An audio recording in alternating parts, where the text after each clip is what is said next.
Uma das passagens que eu queria que o senhor comentasse aqui com a gente, da Bíblia, é a carta de Paulo aos Tessalonicenses, quando ele fala que combateu o bom combate.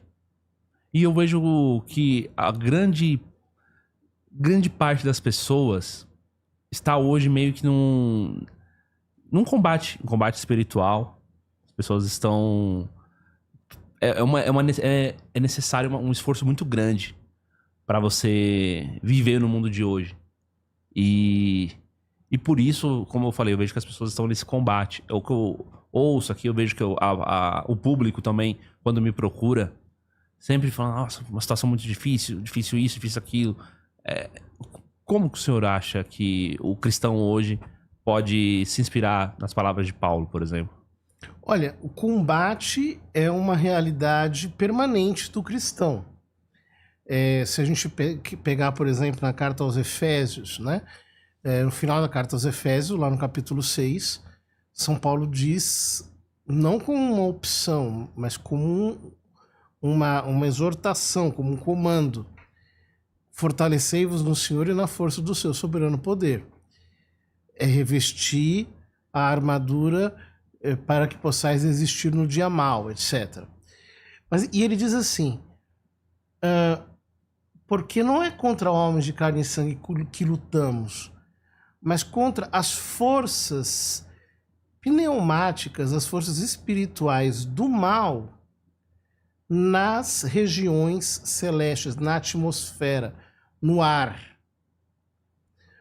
O que ele está dizendo isso? Tem muita coisa que poderia se falar sobre esse assunto, mas o que ele está querendo dizer é que o mundo, o demônio e a nossa carne, que são os nossos três inimigos, eles estão nos puxando para baixo de uma maneira impiedosa. E todos eles são déspotas. Então, o mundo não admite que você não siga suas máximas. Se você quiser seguir as máximas do Evangelho, você vai ter que se opor às máximas do mundo. Não há acordo possível. Inclusive, a intolerância do mundo para o Evangelho é um negócio tão grande que nós poderíamos até dizer que o mundo até tolera que um cristão seja, digamos assim, honesto, mas ele não pode ser angélico, ele não pode ser santo, ele não pode ser perfeito, porque aí ele flagra, digamos, a malícia, a maldade, a ruindade, o vício, aquilo que há de ruim do outro lado, né? A luz brilha nas trevas e as trevas não a receberam. O demônio também não quer saber de conversa. Ele é um déspota. Então ele quer te vergar, ele quer fazer com que você aceite todas as imposições que ele nos apresenta pela tentação, pelo pecado, etc. E a nossa carne também é um déspota. Porque a nossa carne é insaciável. Quanto mais você acaricia, quanto mais você mima, quanto mais você bem trata a sua carne, tanto mais ela vai pedir de você. Isso aí não tem fim. Portanto, a guerra se dá nesses três níveis. E ela é permanente, ela só vai terminar com a nossa morte. Não existe trégua, não existe paz, não tem bandeira branca. O combate é esse aí e ele vai durar para sempre. E os inimigos são muito claros. O mundo, o demônio e a carne. O carnaval representa tudo isso. O carnaval é uma espécie de síntese disso. Uma síntese celebrativa, né? Se a gente for analisar, como você falou, que é o mundo, o diabo e a carne, acho que Santo Agostinho que falou isso, né? Isso é o catecismo da igreja. É muito... do catecismo dos primeiros cristãos já. Cara, o que tem no carnaval é exatamente esses três elementos juntos. Exatamente. Era uma festa da carne. Que, aliás, é uma coisa antiga, porque vocês imaginem. Antes de que houvesse as festas cristãs, ou mesmo as festas religiosas de uma maneira em geral, a humanidade fazia festas agrícolas. Então, aqui no hemisfério sul, isso é menos claro. Mas no hemisfério norte é bem mais claro, né? Então, por exemplo, quando você tem a passagem das estações, você tem festas que demarcam essas passagens das estações. Por exemplo, naqueles dias em que a luz declina quase até desaparecer, você chega nos dias mais escuros do ano, né? No caso, o solstício de inverno, no final do ano, no hemisfério norte. Você tinha festas pagãs que celebravam esses acontecimentos. E quando você tinha o final do inverno e o começo da primavera, em que começava a primeira semeadura, etc., então os pagãos faziam festas que eram mais ou menos isso, digamos, uma prefiguração do que veio se tornar o carnaval.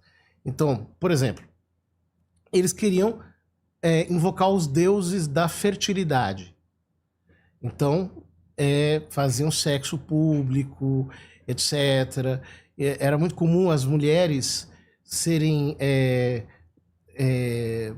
açoitadas pelos sacerdotes pagãos, porque acreditava-se que o sangue ficando mais visível, ela ficaria mais fértil, né?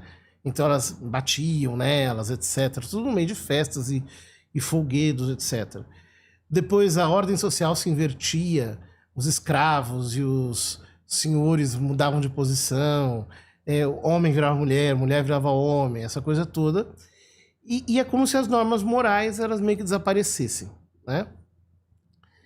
Esse era uma típica festa pagã que demorou muito para desaparecer da história, né? A igreja teve que trabalhar muito para terminar com essas festas. E, de certo modo, não conseguiu, porque isso acabou se manifestando depois em outras festas, como, por exemplo, o carnaval. No caso do carnaval, como ele acontece no início da primavera no hemisfério norte, um pouco antes do início, né, quando está no fim do inverno, começo da primavera, então o que acontece? Ali você tinha um momento em que as pessoas começavam meio que a sair de novo, a vida começa a florescer, etc. E era uma ocasião desse tipo para fazer festas assim. A igreja, nessa época, começou a quaresma. Entendi. Né? O pessoal ficava restrito no inverno, porque é muito frio. E, como você falou, festas agrícolas, plantação, nada nasce no inverno.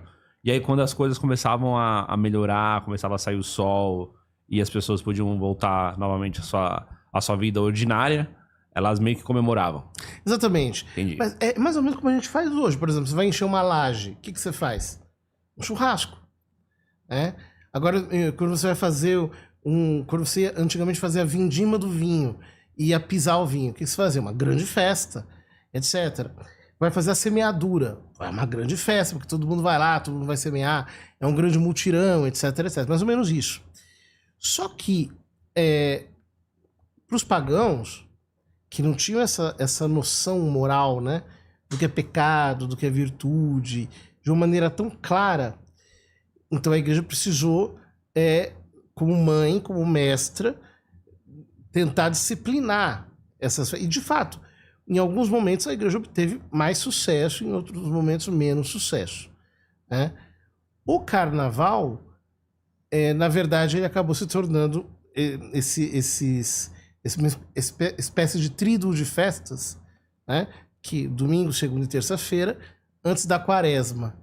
Porque na quaresma, na quarta-feira de cinzas começa a quaresma, então começavam-se os grandes jejuns da igreja. É muito interessante isso, porque durante muito tempo o jejum quaresmal era rigoroso. Ou seja, durante os 40 dias, os fiéis não comiam carne e não comiam nada de origem animal. Nada? Nada. A única exceção mas aí nada ovos, de origem animal é ser vegetariano.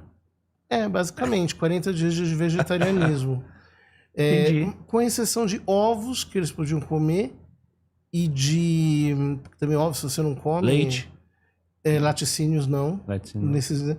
E também peixe, né? Então isso aí se comia. Tá. Agora, por isso que antes chamava-se, né? Da quarta-feira magra, ou seja, quando começa o jejum da quaresma, e aí você já não come carne, aí naquele dia você faz jejum, né? Então tinha chamada terça-feira gorda, que era a terça-feira que você ia comer carne pela última vez, etc, tal, se preparando para o jejum do dia seguinte. E aí, como é um dia de comer carne, então ficou esse nome, né? Carnaval, a despedida da carne, é o último dia que se come carne antes do início da quaresma. Só que, juntamente com isso, alguns costumes pagãos, alguns costumes de excessos e licenciosidades acabaram sendo recuperados em momentos críticos da história do cristianismo no Ocidente. Então, por exemplo, no Renascimento, que foi um momento de neopaganismo, se recupera isso, né? Nos momentos de revolução, durante a Revolução Francesa, etc., se recupera tudo isso. E aí, às vezes, a igreja conseguiu, digamos assim, debelar esse tipo de prática, e outras vezes não foi possível. Conheça o Cotai Project. O Cotai Project pretende desenvolver um ecossistema financeiro global que dará 100% de anonimato, liberdade geográfica e financeira para todos os usuários de criptomoedas do mundo. O ecossistema consiste em uma corretora de criptomoedas, um banco digital internacional e um gateway de pagamento em cripto. Tudo isso dentro da Cotai Wallet. Não perca essa oportunidade e acesse o nosso site. Link na descrição do vídeo.